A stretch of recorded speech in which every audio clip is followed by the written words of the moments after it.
Sémiologie artérielle. La sténose artérielle, c'est une réduction du calibre de la lumière artérielle. Réduction. Occlusion artérielle, c'est une oblitération complète de l'artère par un thrombus.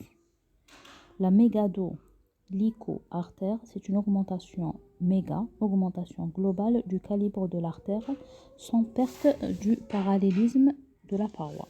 Donc la paroi, elle est toujours parallèle, mais elle est augmentée de calibre. L'ectasie, c'est une augmentation localisée à un seul endroit d'une artère avec perte du parallélisme artériel. Donc il y a une perte entre le parallélisme de l'artère. L'anévrisme, c'est une augmentation localisée du diamètre d'une artère avec perte du parallélisme de la paroi supérieure à 1,5 fois l'artère native. Donc l'ectasie inférieure à 1,5 fois l'artère native. L'anévrisme supérieur à ce chiffre. Voilà sur le schéma la sténose. C'est la lumière, l'anévrisme. Et à l'échographie, qu'est-ce qu'on va trouver? On a tout à voir l'échographie, les couches, l'artère normale, avec la couche interne, la couche intermédiaire et la couche externe. Et l'échodoppler va nous permettre de voir le flux sanguin. On a comme anévrisme poplité par rapport à la poplité, à l'artère poplité. Le rappel anatomique des artères périphériques. On a les artères périphériques et leur trajet. Nous avons l'athérosclérose qui est une maladie très fréquente. 95% des maladies artérielles, c'est l'athérosclérose. Nous avons la plaque d'artérome qui m'a comme le schéma, une sténose. Quels sont les facteurs de risque cardiovasculaire liés à une athérosclérose? L'âge de la femme, plus de 60 ans, et de l'homme, plus de 50 ans. La femme, comme si, entre parenthèses, elle est protégée par les règles. L'hypertension artérielle, c'est un facteur de risque. La dyslipidémie, c'est surtout l'LDL, le mauvais cholestérol, qui est supérieur à 1,60. Et où l'HDL, le bon cholestérol, est inférieur à 0,40. Le diabète sucré, donc le tabagisme actuel ou là moins de 3 ans, donc même histoire des 2 ans par exemple. Histoire familiale d'événements cardiovasculaires. La famille, donc il y a eu un IDM chez un sujet, la famille moins de 55 ans, le père ou là le frère, moins de 65 ans chez la mère ou là la sœur, un AVC moins de 45 ans chez l'un des 2 parents. Donc, il y a des facteurs de risque. La physiopathie de l'ischémie des membres inférieurs, elle résulte de l'inadaptation entre les besoins métaboliques du membre et l'apport artériel de ce territoire. Le degré de réduction du calibre, cela va dépendre du degré de réduction du calibre artériel, le besoin métabolique et la présence de collatérales. Des fois, il y a des collatérales qui vont chanter l'obstacle avec la réduction pour améliorer la perfusion de le sang. L'examen des artères périphériques, toujours l'interrogatoire, la plainte motivant la consultation, les caractéristiques et les signes fonctionnels de la maladie, les antécédents personnels et familiaux de cette personne, les facteurs de risque cardiovasculaire tout à l'heure, le mode de vie, est-ce qu'il est sédentaire ou les médicaments qu'il prend. L'examen physique, toujours inspection, palpation, auscultation, on prend la pression artérielle en indiquant l'index pré-systolique. La symptomatologie, le type de la douleur, le type de la symptomatologie est marqué par la douleur, la pesanteur, l'endroit, des crampes, des brûlures, ça brûle, le siège et l'irradiation de la douleur, le mode d'apparition qui fait la sévérité, la durée, l'évolution dans le temps et les facteurs d'aggravation et les facteurs qui améliorent la douleur. Les signes fonctionnels, c'est la claudication intermittente. La claudication intermittente, c'est une manifestation clinique de l'ischémie musculaire à l'effort. Ça veut dire le muscle mauche il haqlo le sang. La claudication intermittente. C'est des crampes à la marche qui disparaissent au repos. Qui ne connaît pas, il donne les crampes. Qui n'habite au repos, mais quand je les crampe. La distance de la claudication, plus ou moins, est-ce qu'elle est constante ou non? Donc, qui me chose quelques mètres, qui me chose plusieurs mètres, donc la distance, c'est le périmètre de la marche. Donc, je vais définir chez chaque patient un périmètre de marche pour savoir la sévérité de la maladie. Le territoire dépend du siège de l'obstruction. Donc, le territoire de la crampe hédique. Il peut être fémoral flageant, il peut être fémoral commune iliaque externe, la crampe de la cuisse, iliaque primitif, la crampe de la fesse, bifurcation, la bifurcation de la. Donc, on disait la bifurcation à l'artère aortique au niveau, le niveau bas, à l'artère aortique, tu as un dysfonctionnement de l'érige au niveau de l'érection. Les douleurs de repos, donc c'est une intolérance exacerbée en position allongée, ischémie critique avec une ischémie aiguë. Donc, ça veut dire qu'on a un stade très évolué par rapport à l'hadik comme claudication intermittente. L'inspection, toujours je trouve la coloration de la peau, généralement on a une pâleur, des troubles trophiques, une sécheresse de la peau, une atteinte des fanères, dépilation atrophique des ongles. Je crois que les ongles sont atrophiques, une amyotrophie au niveau du muscle ulcère artériel avec perte de substance donc de petite taille profonde, très douloureuse. Le rebord il est irrégulier, localiser donc les extrémités donc localisé aux extrémités, c'est-à-dire par exemple les pieds, les mains. Donc on appelle ça un ulcère artériel.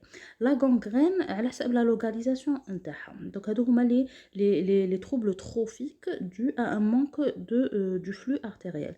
Les voussures, donc il y a voussure, donc quel trajet artériel est la voussure pour savoir où l'anévrisme il se situe où. L'inspection, voilà, donc toujours on chauffe la coloration, l'ulcère, le problème de les fanères, une gangrène sèche les cas. Donc la gangrène on arrive à la palpation, l'examen il doit être bilatéral et comparatif. La température cutanée, est-ce qu'elle est froide ou est-ce qu'elle est chaude? Donc c'est une inflammation ou là c'est une ischémie sévère qui la froideur. La palpation de l'aorte au niveau de l'épigastre, donc déjà au niveau de l'épigastre, le djihad à l'estomac, difficile chez l'obèse. Donc chez le sujet maigre, très facile à palper. La palpation des trajets artériels périphériques, palpation des poux, présence, est-ce qu'ils sont présents ou non, est-ce qu'il y a une régularité du rythme, l'amplitude تاعهم, est-ce qu'ils sont bondissants ou là. Le temps de recoloration cutanée, donc on dit une pression, on chauffe le temps de recolorisation, recoloration, voilà, cutanée. Le thril هو نلقاو شغل comme si un frémissement qui ne palpéo le pouls, qui ne palpéo le trajet à l'artère, نلقاو فيها شغل une sensation de frémissement, c'est ce qu'on appelle le thril. Voilà pour la palpation, les endroits qu'on doit palper, la pression le temps de recoloration au niveau du cou, au niveau de l'épigastre, au niveau du coude, au niveau du coude, voilà, au niveau du genou, au niveau distal aussi. La palpation des poux, donc est-ce qu'elles sont régulières ou non? Irrégularité des poux, trouble du rythme cardiaque, asymétrie avec de la perception des poux. On a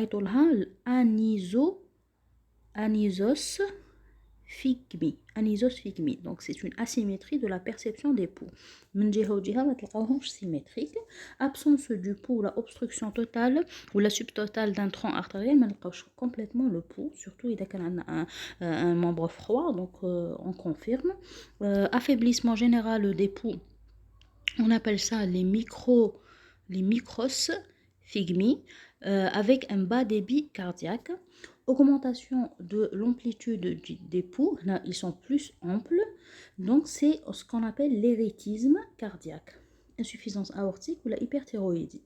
Donc soit c'est un érythisme cardiaque, soit au contraire une augmentation de l'amplitude du pouls. Donc il faut penser à l'érythisme cardiaque, à l'insuffisance aortique et à l'hyperthyroïdie. كي نقولوا ايريتيزم كاردياك حابين نقولوا بلي شغل كاين une amplitude تاع le débit cardiaque qui est ressenti par le patient donc qui m'a les palpitations donc les palpitations كيقول لك نحس les battements تاع le corps تاعي donc هذه هي تكون في l'insuffisance aortique ولا في l'hyperthyroïdie. L'auscultation, le souffle au niveau de l'axe vasculaire, il peut être systolique, c'est une sténose artérielle, il peut être systolo-diastolique, c'est une fistule artério-veineuse. Donc c'est une, sur le fatha ma bin l'artère et la veine. Qui est une sténose, il est systolique, qui est une fistule, c'est systolo-diastolique. Avec le souffle, la mesure de la pression artérielle, la méthode à la mesure de la pression artérielle, je l'ai déjà mentionné, il n'y a pas de problème, ou c'est la méthode de Korotokov.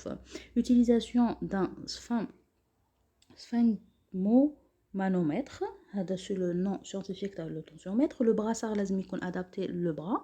Mesure après repos de 5 minutes. Donc je قلت لكم البارح كاين يقول لك 10 minutes, كاين 30 minutes, كاين هنايا قال لكم 5 minutes. Position assise, salle calme, stéthoscope placé sur l'artère brachiale. Donc humérale حنا قلنا avec brachial, voilà, donc au niveau du bras, juste au-dessous du brassard. Brassard gonflé au-delà de la pression systolique. Donc une photo, la pression systolique, diminution lente de la pression du brassard, apparition du bruit. Le premier bruit, c'est le bruit systolique. Le deuxième bruit, c'est la disparition de le bruit, c'est la pression diastolique. La mesure initiale de la pression artérielle aux deux bras. Donc, on chauffe un bras, on déroule un autre bras. L'interprétation de la pression artérielle, la valeur normale, donc, تكون inférieure à 12,8 حتى ل 14,9 هنايا قالوا لكم حتى ل 1339 حتى ل 89 au-delà de 14,9 supérieur ou égal à 14,9 donc c'est une HTA وفيها des stades avec les limites هذوك اللي لازم تحفظوهم. L'indice de pression systolique cheville-bras. Donc, on chauffe entre la cheville et le bras. Est-ce qu'il y a une différence? Est-ce qu'il y a un indice et une différence? La pression artérielle systolique humérale, donc droite ou gauche, Zama par exemple, 150, la cheville c'est 120. Donc, l'index tout à l'heure de pression systolique, l'IPS, c'est la pression artérielle systolique à la cheville, la pression artérielle systolique à l'humérus, les 0,8 la valeur normale لازم تكون entre 1 et 1,5 donc يديروا تاع la cheville صح على تاع l'humérale لازم تلقاوها entre 1 et 1,5 voilà هنا donc 0,80 ça veut dire راهي هابطه. L'index de pression systolique وعلاش الهدف تاعو il est simple, rapide, reproductible, peu coûteux, fiable pour le diagnostic et l'évaluation de la sévérité d'une artériopathie. Donc c'est ça, c'est un index qui est assez intéressant le cas de l'évaluation de la sévérité et le diagnostic d'ailleurs d'une artériopathie oblitérante des membres inférieurs. Voilà, donc les valeurs, donc 0,8, donc les valeurs normales donc entre 1 et 1,30. Voilà. Voilà l'index de pression systolique. Au niveau droit, au niveau gauche, au niveau de la cheville, au niveau huméral. Là, c'est des exemples d'augmentation ou là de diminution. نعطيكم des exemples باش تعرفوا كيفاش تحسبوا. Normalement فهمتوها. تاع la cheville sur على تاع l'huméral. Donc ونحسبوا لازم تكون entre 1 et 1,5. L'index de pression systolique, c'est le meilleur test de dépistage des artériopathies oblitérantes des membres inférieurs. Le brassard pneumatique placé sur la cheville, le pouls étant recherché par le Doppler de poche. نستعملوا le Doppler باش نلقاوه c'est pas facile كيما au niveau du bras. Donc on va نحسبوا la pression artérielle systolique de la cheville نقسموها على la pression artérielle systolique تاع le bras ونلقاو دونك هاي قلنا les normes كيفاش.